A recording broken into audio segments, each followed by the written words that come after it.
এই অ্যাসোসিয়েশনে বিগত দিনে যারা নেতা হয়েছে, নেতা হওয়ার পরে ব্যবসা 10 গুণ বেড়েছে। আমার কার্যকরী পরিষদের সভাপতি, সাধারণ সম্পাদক, সিনিয়র ভাইস প্রেসিডেন্ট সহ কেউ আইসিডি এবং এয়ারপোর্টে কারো ব্যবসা 2% বাড়েনি।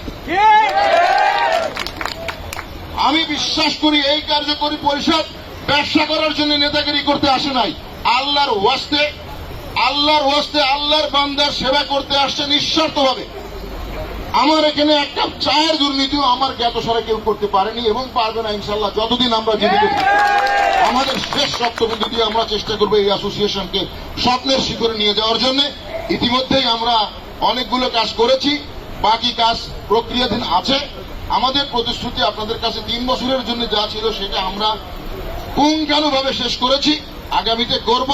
সুতরাং আমি চাইব আগামী নির্বাচনে আপনারা বিগত নির্বাচনের মতোই আমাদের এই 3 বছরে আমরা যে পরীক্ষিত সৈনিক, আর বিগত দিনের নির্বাচনে তারাও ছিল, তারা কতটাই পরীক্ষায় উত্তীর্ণ সৈনিক, এই বিবেচনা আপনারা নষ্ট করবেন না।